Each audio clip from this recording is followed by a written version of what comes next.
Good morning, evening, or afternoon, everybody. It's Kaghoe coming at you with another video. So today, I have sort of been, thinking a lot about what I wanted to cover next. I've really hammered in the content for the ZG patch, Twilights, pretty much everything you need to know about Silithus, the Cenarian Circle, Zandalar Tribe, all those reputations.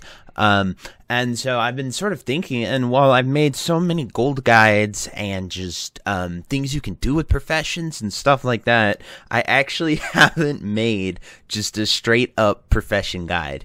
So today, what I want to do is sort of do a series covering each professions, telling you its strengths, its weaknesses, why it's worth it, why I personally took them, and sort of what you can do with all of them. Currently, across my 3 characters that I've actually put time into right now, I have Enchanting, Tailoring, Alchemy, Herbalism, Armor Smithing, which is blacksmithing, and mining. Those are the 6 professions I have. I also have cooking, fishing, and first aid on my mage here. First aid I pretty much have on everyone, but just to show you the secondaries, I have all of those as well. So it's pretty awesome. But anyway, this video is going to be about Enchanting, because it is the first one I picked, and I have just sort of done really well with it and really enjoy it. Also, happy Cinco de Mayo to everyone. It is May 5th, Day of the Dead, so I just wanted to get that out there too for you guys. But anyway, let's get started. So, Enchanting. So we're just here in Atlas Loot showing you everything you can get enchanting wise. Oil is not out yet. It comes out in phase 5, but it is behind rep like the Zandalari tribe and stuff like that, so you can get the rep ready to get the oil recipes, and it is enchanting, not alchemy. That is super important. And like the brilliant mana oil right here, when applies to a weapon, it gives 12 mana to the caster every 5 seconds. This is sort of like sharpening stones and things like that for warriors, just for casters, so it's really nice. And then the brilliant wizard oil gives you 36 spell power and spell crit by 1%, so just super awesome there. The mats are brilliant, fire bloom, and imblued veils. These are going to be, or vials, sorry about that. These are going to be coming in phase 5 because they're bound by the rep. And when they come out, a lot of people thought they were phase 4. They're not. We will see these with the opening of AQ. So this is something to sort of look towards for the future. Then we're just going to sort of go through here and highlight wands. These were great when it first started, phase 1, fresh server. I made like 3 or 4 gold day 1 just selling wands to people, because one of the vendors in Org actually sells the magic essence, and you could just sit there and do that. I did that and made bags, and I got my enchanting and tailoring up to like 150 the first day. Then we have these miscellaneous. These are the wands. While these rods are not really used, you can't like use this and sell the rod. It's way more blacksmithing. This rod is needed for you for every tier of enchanting, so you do need to get these for yourself, but a blacksmith is the person who makes the Arcanite Rod, the true silver rod, the gold, silver, and copper. And I will say the Arcanite Rod is actually quite an investment. It takes a golden pearl, 10 illusion dust, 4 great eternals, 4 small brilliants, and 2 large brilliants. And the rod itself takes 3 Arcanite bars, so it's quite expensive. Just something to keep in mind when you get up to the upper echelons of the enchanting tree. As you can see, stuff like healing power, spell power, pretty much all of these that are 300 or so need the Arcanite Rod. Some of them need the true silver, but any of the like top tier recipe ones that we're going through here, they do need the Arcanite Rod. Crusader was the first one that I got that required it, just because it's pretty good farm, and a lot of people want it really early on. But anyway, guys, so what makes enchanting so worth it? One, the ability to disenchant things that are bop. So in Classic, you can actually make an enchanting alt. You just have to be level 5, and you can disenchant every green that's BOE, and you can send it to that character. So you can have someone who sits there and just disenchants all your greens, blues, even some epics if you really want to.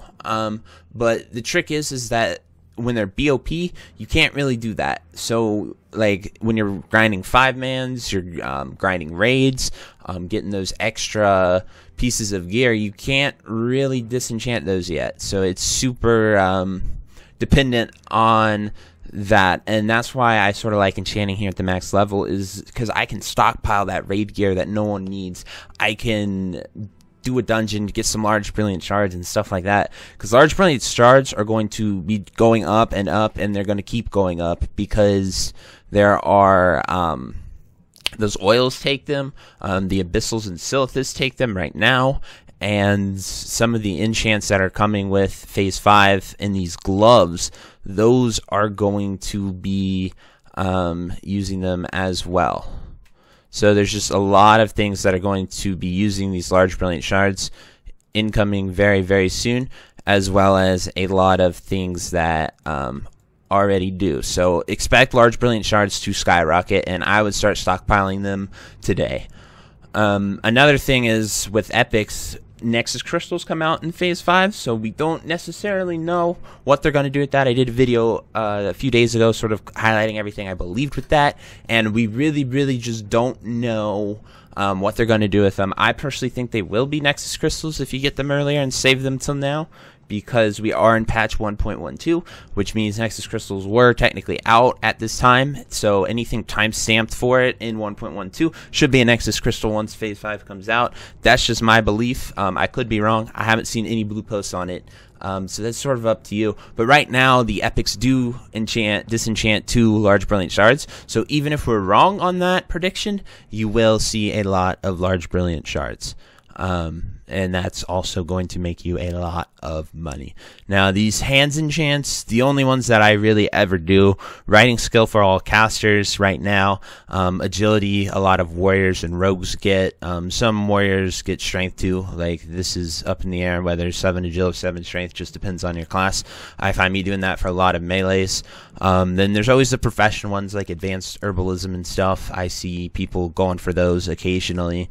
But writing skill is the one that all casters use at this moment, because there's really nothing for us to put on until we get firepower and frost power. But yeah, that's sort of it for the glove enchants and what's going to come for the future. Now, what makes enchanting weird and different in Classic compared to retail is you can't really make vellums. Like, you can't put the enchant on there and put it on the auction house. You have to find an enchanter to do it. So if you're someone who can be on a lot, whether you're on actually playing the game or you're just sort of casually sitting here, like I'll watch Netflix, for example, and sit here and just spam this macro. Now, this macro isn't this is my macro for all my professions. It lists everything I have. So I will sit there and spam that in chat, and just people will hit me up asking for some enchants and stuff like that. I do understand this macro includes tailoring and my armor smithing as well as my alchemy stuff, but I really do have almost every pattern for those professions. I'm missing just a few in each of them, but I think it's super huge. But it's just doing that with enchanting, sort of having the recipes. Now, at this point in phase 4 or 5, I probably would say enchanting isn't that worth it, because you're going to run into people like me. As you see, lots of heals here. Literally spammed his macro in Oryx, saying he has every enchant in the game. And he's also a tailor that can make a lot of stuff too. So tailoring and enchanting pairs so nicely together, because tailoring, it makes the cloth gear, cloth stuff like that, and its supply is cloth, which drops off mobs. It isn't dependent on skinning or mining as blacksmithing and leatherworking are. So it sort of comes in clutch for situations like that. But I wouldn't say enchanting is worth it right now, because unless you get these recipes, like if you get the big recipes like healing power, spell power, you've grinded out the reps to get some of the bigger ones. If you find +4 stats is probably the only one right here. Enchant greater stats. I spent 1,000 gold in phase 1 to get this recipe. It was probably the best investment I've ever made in the game. You know, obviously 1,000 gold in phase 1 is a lot. People were grinding for days to get their mount, sort of just doing all that. This is the one enchant that I'd say if you get this recipe, you should go enchanting. Just get someone who can do it, get that max level. You only need to be 35 to get someone with that, so you can get someone 35 and have them as your enchanter. The only problem with that is you can't get healing power or spell power because you have to be in MC in order to get those.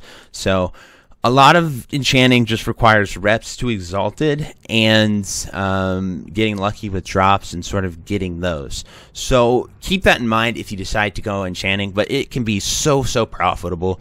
Honestly, spamming that macro in chat is my highest gold source, and I know it's taken a lot of work, don't get me wrong. Like, I've put probably, I think I'm close to 80 days in Classic WoW across my Priest, Mage, and Warrior, and so that's just sort of everything that's coming up for enchanting, what makes enchanting work, and why you might want to go it opposed to not, just sort of the trade-offs. It really just depends on what you like to do and how you like to play the game. If you personally like to sit around and just spam that while you're doing something else, if you have another monitor or anything like that, go ahead. I think enchanting is a super good way, and you can apply this for any profession. There's no limit.